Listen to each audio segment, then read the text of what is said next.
자, 이제 하위법 하겠습니다. 하위법, 진짜 하위법이죠. 도시재정비 촉진을 위한 특별법대에서 8가지의 이제 기타 법률들 쭉 등장을 합니다. 그래서, 우리 이건 전체적인 내용을 다 학습하기는, 별 필요 없고요. 각자 체크하는 부분만 딱 보시면 되기 때문에 간략하게 해서 1시간에 한 법씩 이렇게 보도록 하겠습니다.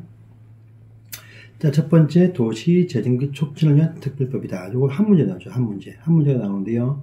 이것은 바로 정비사업들을 크게 광역적으로 입체적으로 체계적으로 하는 사업을 말합니다. 그래서 우리가 보통 보시면요, 여기 첫 번째 페이지 보시면 이것도 하나의 정비사업이고 이것도 별도의 사업이고 별도의 사업이고 별도의 사업이고 다 별도의 사업들인데 각기 하지 말고 이 전체를 딱 타원을 지정해서 좀 체계적으로 계획적으로 이렇게 해보자 라는 의미에서 정비사업들을 아주 광역적으로 체계적으로 개발하는 하나의 신도시급으로 탄생이 되는 바로 뉴타운 사업이다. 이렇게 하시면 돼요. 뉴타운 사업이죠. 서울 보시면 은평 뉴타운이다. 또 인천 가시면 저기 뭡니까? 가정 뉴타운 해가지고 저기 무슨 큰 어떤 루원시티 이렇게 해서 큰 대규모 신도시급으로 형성되는 그런 식의 어떤 타운들이 나옵니다. 정비사업들이요. 그 안에 보시면 10개, 20개, 30개 이렇게 포함이 되어서 하는 광역적인 사업이라고 합니다. 그래서 보시면 그 다음 페이지 본문입니다. 보시면 낙후된 지역 등에 대해서 주관경 개선, 또 기반시설 확충, 도시기능 회복, 그러니까 뭐 재개발, 또 뭐 주거주 개선 사업 다 포함되겠죠. 광역적으로 아주 계획적으로 효율적으로 추진하기 위해서 정하는 사업이다. 이런 사업을 위해서 만드는 거대한 지구가 뭐냐? 이것이 바로 재정비 촉진 지구답니다. 뉴타운 사업지구. 서울 보시면 참 많습니다. 무슨 가재울 뉴타운이다, 수생 뉴타운이다, 또 은평 뉴타운이다, 또 뭐 왕십리 뉴타운이다. 참 많이 있습니다. 그러면 아주 단지가 한 뭐 10개, 20개, 30개 아주 많습니다. 이런 촉진지구가 이제 그 종류가 또 구분이 된다고 합니다. 그래서 보시면 주거지형이 있고 중심지형이 있고 고밀복합형이 있습니다. 주거지형은 주택 중심으로 이루어진다 이렇게 하시면 돼요. 중심지형은 상업지역과 공업지역의 시가지 중심으로 이루어진다 이렇게 하시면 됩니다. 그 다음에 고밀복합형 되면 역세권 중심으로 이루어진다. 그래서 주택 뜨면 주거지형, 상업지역, 공업지역 뜨면 중심지형, 역세권 뜨면 고밀복합형 이렇게만 매칭하시면 됩니다. 아주 거대한 초거대한 촉진지구를 딱 정합니다. 그런데 안에 보시면 그 안에 수십 가지 단지가 대해서 단지가 참 많습니다. 이 단지별로 각기 사실 별도로 사업을 시행하고 이걸 총괄적으로 조정만 할 뿐입니다. 그래서 전체는 재정비 촉진 지구인데 이 안에 개별적 단지가 나오는 이것들은 뭐냐? 재정비 촉진 구역이다 이렇게 부릅니다. 그래서 촉진 지구 안에서 촉진 사업별로 각각 정해져 있는 구역이 바로 재정비 촉진 구역이다 이렇게 말합니다. 근데 이 구역 중에서도 우선사업구역 보이네. 다 구역들별로 각기 별도로 조합을 설립해서 사업을 시행합니다. 그래서 이 안에 보시면 조합이 10개, 20개, 30개 이상은 있습니다. 그런데 어떤 것은요, 조합 설립이 필요 없는 사업이 있겠죠. 산동네 개선사업 뭐 있습니까? 중앙 개선사업. 이런 것은요, 조합 설립을 할 수 없고 할 필요성이 없어. 대신요, 이 서민들의 주거 안정을 위해서 신속하게 다른 구역에 우선해서 개발을 해줘야 됩니다. 그래서 우선해서 다른 곳보다 우선해서 해준다. 이것이 바로 우선사업구역이다. 쓰라 이렇게 두 번이나 나온 적이 있습니다. 자, 또 보시면 전체 요 지구를 딱 정할 때 보시면 할 수 없이 요 안에 포함이 되었긴 되었지만요.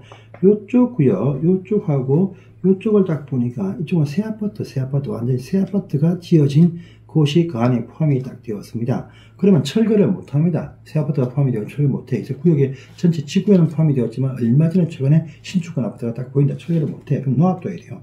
존치한다 해서 촉진 사업의 필요성이 없어서 일단 지구 안에 포함이 되었지만 계획을 통해서 이쪽을 놓아둔다 해서 존치하는 곳이 있습니다. 존치지역입니다. 근데 존치지역도 두 가지로도 분류합니다. 존치 정비구역과 존치 관리구역 구분이 됩니다. 존치 지역인데 이쪽은 또 보니 새 아파트야. 새 아파트인데 연식이 3년 된 새 아파트고요. 이쪽은 딱 보니까 좀 헌아파트인데 이것도 연식이 딱 보니까 한 22년쯤 되었습니다. 그래서 30년 넘어야 철거 등을 합니다. 근데 3년, 22년 철거를 못해. 일단 존치한다.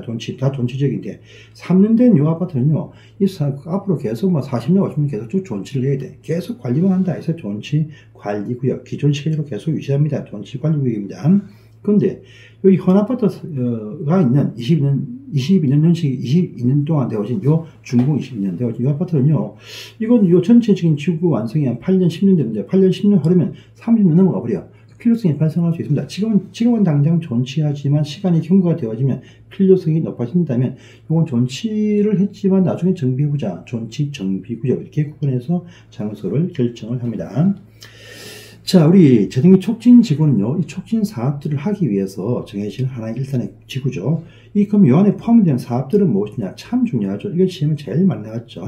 촉진 지구 안에서 하는 각기 별도로 구역별로 하는 요 사업들이 바로 촉진 사업이라고 부르는데, 이 사업이 8가지죠. 근데 3개 더 이번에 추가되었죠. 그래서 정비 사업 3개 다 포함됩니다. 주거환경 개선 사업과 재개발 사업과 재건축 다 포함이 됩니다. 또 소규모 빈집 정리 특별법에 있는 소규모 재건축 사업 등인데, 그 소규모 재개발 사업의 표현이 가로주택 정비 사업이 있고요. 또 소규모 재건축 사업이 있습니다. 이것 말고 또 별도로 보시면 소규모 재개발 사업을 거기서 소규모 재개발 사업, 요 소규모 재개발 사업이 하나 또 추가되었죠. 되어서 소규모 재건축 플러스 소규모 재개발 사업 추가되었습니다. 그 다음에 또 도시개발 사업은 원래 있던 것이고, 옛날 낡은 시장, 재래시장 정비 사업도 할 수 있습니다. 또 길 넓히고 학교 짓는 도시군 계획 시설 사업도 할 수 있습니다. 이것뿐 아니고 또 2개 더 추가되었죠. 뭡니까? 추가된 게 한 개 보시면요, 추가된 것이 뭐죠? 주거혁신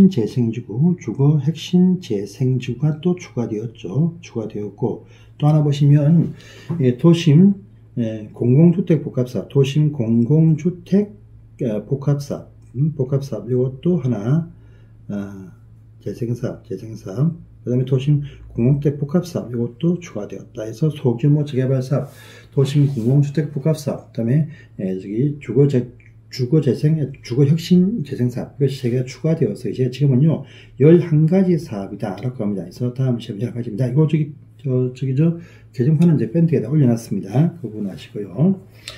자, 그러면 이런 재정을 촉진지구 지정은 누가 하느냐 합니다. 이 지구는요, 원래 원칙은 말입니다.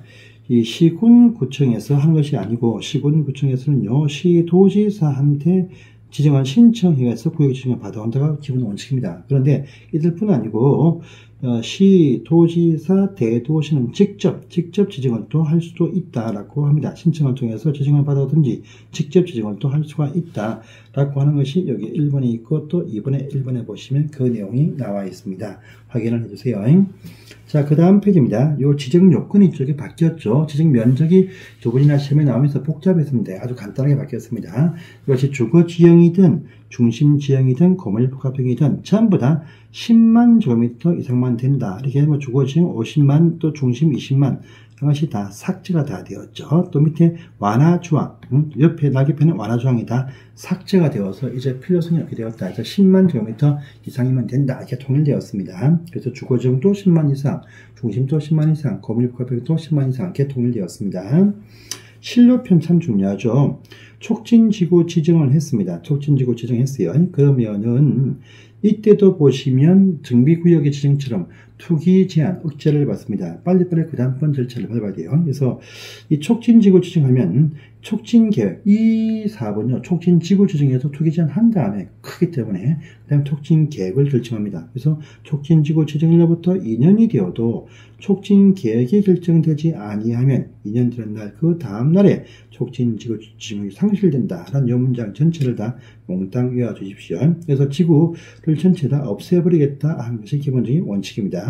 자, 그런데 보시면 이런 당연시로 말고도 목적을 보아서 이제 해제도 할 수도 있다, 할 수도 있는 경우도 발생을 합니다. 이제 할 수도 있어요.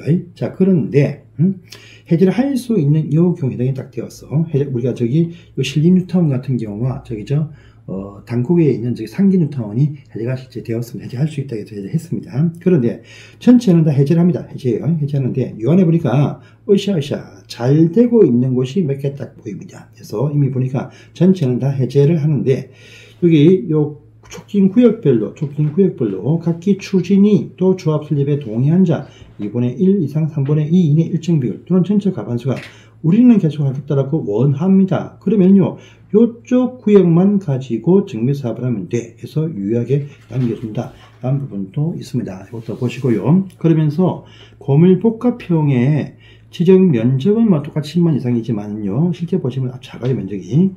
실제 보시면 1000, 2000밖에 안 되는 경우도 있습니다. 어쨌든 간에 이 500m, 역세권 등에서 500m 안에 위치를 해야 된다. 이 부분만 또 체크를 해 두시기를 바랍니다. 자, 그래서 다시 본문 오시면 촉진지구 지정했습니다. 그러면 그 다음에 촉진계획을 또 수립을 합니다. 촉진계획은요, 촉진지구 지정을 요청, 시군구청장 요청해서 지정받아오면 그 시군구청장이 계획도 수립해서 똑같이 시도한테 계획도 결정을 받아온다. 그것이 기본적인 원칙입니다. 그런데 밑에 보시면 이 어디입니까? 서울특별시나 광역시, 도지사, 시도지사, 대도시가 직접 촉진지구 지정했을 때는 직접 계획도 수립을 직접 하더라 라는 부분이 여기도 등장합니다. 이것도 보시고요.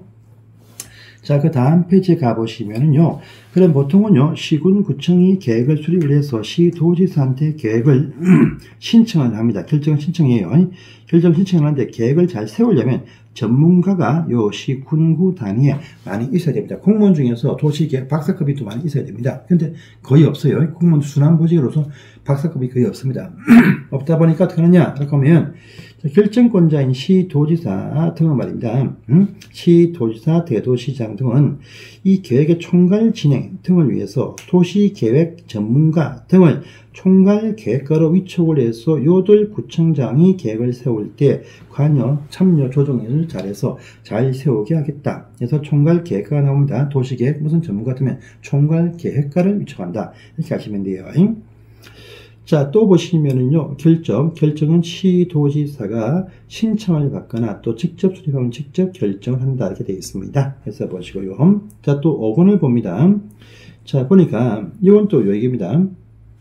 촉진지구 전체는 잘 되고 있어요. 잘 되고 있습니다. 잘 되고 있어요. 잘 되고 있는데, 요 안에 보면 촉진구역 몇 가지가 뭘 잘못해가지고, 촉진구역의 효력이 또 상실되는 경우가 있습니다. 그러면 촉진지구에서 제외를 해버린다. 제외한다가 원칙입니다. 그렇지만 이 경우도 완전히 제외하지 않고, 일단 지켜보는 존치지구로 전환해서 일단 살펴볼 수도 있다는 의미도 여기에 포함이 되었습니다. 자, 또 큰 4번에 보시면 총괄 계획가 말고 총괄 사업 관리자가 뜹니다. 이건 뭐냐면 보통 시군구청 단계에서 보통 보시면요, 제안을 해서 구역 지금 받아옵니다. 이들이 일단 그 구역 전체 안에 보시면 개별적 조합이 이렇게 다 있다 했습니다. 조합이 다 있어요. 있으면 이것도 각기 별도로 다 보면 시행자가 다 있습니다. 있고, 이 시행자들과 시군구청이 서로 협조를 하면서 이것을 관리합니다.